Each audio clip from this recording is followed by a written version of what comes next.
पुणे जिल्हा सत्र न्यायालयाच्या आवारात आज प्रत्येक डोळ्यात एकच भावना होती आणि ती म्हणजे संताप, वेदना आणि एका निरागस जीवाला मिळालेला न्याय। नसरापूर घटनेनं संपूर्ण महाराष्ट्राचं काळीज फाटलं होतं। आज 29 जूनला पाशवी कृत्याला न्याय मिळाला। न्यायाधीश SR साळुंखे यांनी आरोपी भीमराव प्रभाकर कांबळे याला मरेपर्यंत फाशीची शिक्षा सुनावली आहे। आज महाराष्ट्रात वटपौर्णिमेचा पवित्र सण साजरा केला जातोय। एका बाजूला लाखो सुवासिनी आपल्या पतीच्या दीर्घायुष्यासाठी वडाची पूजा करत होत्या, तर दुसऱ्या बाजूला एका मातेला तिच्या दिवंगत मुलीला न्याय मिळवून देण्यासाठी कायदा आपलं कर्तव्य बजावत होता। या वटपौर्णिमेच्या दिवशी नसरापूरच्या त्या पीडित कन्येच्या आत्म्याला अखेर शांतता मिळाली आहे। पोलीस अधीक्षक आणि त्यांच्या पथकानं दिवस रात्र एक करून आरोपीच्या विरोधात पुरावे गोळा करण्यास सुरुवात केली। पोलिसांनी केवळ 16 दिवसांच्या वेळेत न्यायालयासमोर तब्बल 1200 पानांचं दोषारोप पत्र दाखल केलंय।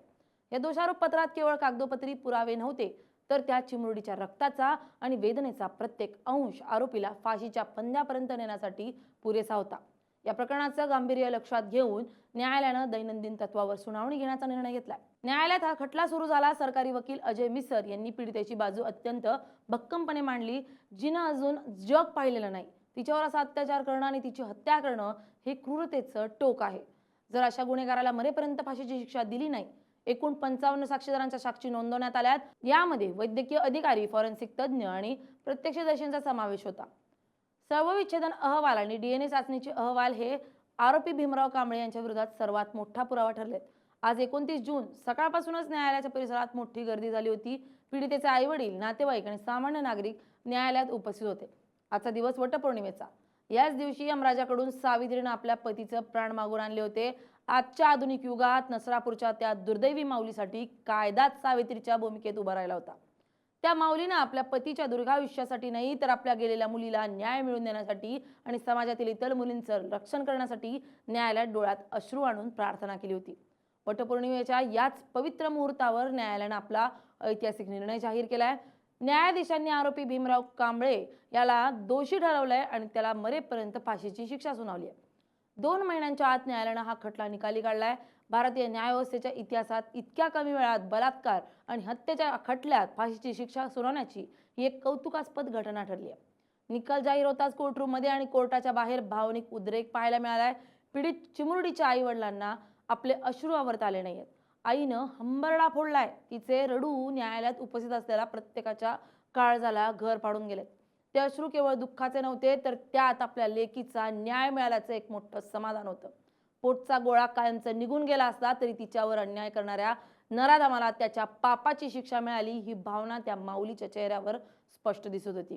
त्यांनी पोलिसांचे, सरकारी वकिलांचे आणि न्यायालयाचे हात जोडून आभार मानले। 58 दिवस या कुटुंबानं काढलेली प्रत्येक रात्र ही नरक यातना भोगल्यासारखी होती। आपल्या मुलीचा चेहरा डोळ्यांसमोरून जात नव्हता, पण आज मिळालेल्या या न्यायामुळं त्यांच्या काळजावरील जखमेवर थोडी फुंकर घातली गेली आहे। आजच्या दिवशी महिला वडाच्या झाडाला दोरा गुंडाळून 7 जन्माच्या साथीची प्रार्थना करतात। वडाचं झाड हे रक्षणाचं आणि दीर्घायुष्याचं प्रतीक आहे। मात्र नसरापूरच्या त्या चिमुरडीचं आयुष्य 3.5 वर्षातच संपलं होतं।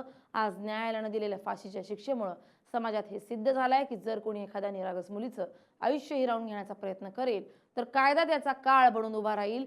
वटपौर्णिमेच्या दिवशी मिळालेला हा न्याय म्हणजे समाजातील वाईट प्रवृत्तींचा नाश आणि चांगल्या प्रवृत्तीचा विजय। ही वटपौर्णिमा नसरापूरच्या त्या कुटुंबासाठी आणि महाराष्ट्रातील प्रत्येक मुलीसाठी सुरक्षिततेचा एक नवा आशेचा किरण घेऊन आली आहे। या संपूर्ण प्रकरणाने हे दाखवून दिलंय की जर पोलीस प्रशासन, सरकारी वकील आणि न्याय व्यवस्था त्यांनी ठरवलं, तर पीडितांना अतिशय वेगानं न्याय मिळू शकतो।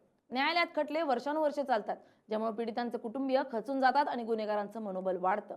मात्र नसरापूर प्रकरणात पोलिसांनी दाखवलेली तत्परता आणि न्यायालयानं सुट्ट्यांमध्ये घेतलेली सुनावणी यामुळे गुन्हेगारांना एक स्पष्ट संदेश दिला गेलाय की कायद्याचे हात केवळ लांब नसतात, तर ते गुन्हेगारांच्या गळ्याभोवती फास आवळण्यासाठी वेगवानही असतात। आरोपी भीमराव कांबळेला मिळालेली मरेपर्यंतची फाशीची शिक्षा ही अशा विकृतांसाठी एक कायमचा धडा ठरेल। आज नसरापूरची ती छोटी कळी या जगात नसली तरी तिच्या न्यायासाठी संपूर्ण महाराष्ट्र एकवटला होता आणि वटपौर्णिमेच्या पावन दिवशी तिला मिळालेला हा न्याय नेहमीच स्मरणात राहणारा ठरेल।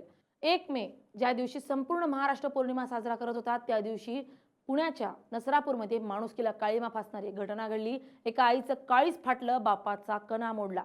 संपूर्ण महाराष्ट्र संतापाने आणि दुःखानं पेटून उठला होता। पण म्हणतात ना, देवाच्या घरी देर आहे, अंधेर नाही। पोलिसांनी अवघ्या 15 दिवसात दोषारोपपत्र दाखल केलं आणि आज 29 जून वटपौर्णिमेचा हा पवित्र दिवस एकीकडे सवाष्ण महिला पतीच्या दीर्घायुष्यासाठी वडाची पूजा करत आहेत, तर दुसरीकडे न्यायालयानं त्या नराधम भीमराव कांबळेला मरेपर्यंत फाशीची ऐतिहासिक शिक्षा सुनावली आहे. अवघ्या 58 दिवसात न्याय मिळालाय. यमराजाच्या पाशातून पतीचे प्राण वाचवणाऱ्या सावित्रीच्या या भूमीत आज कायदेशीर रूपी न्यायालयानं नराधमाला यमसदनास पाठवलंय. Bureau report, LS Marathi.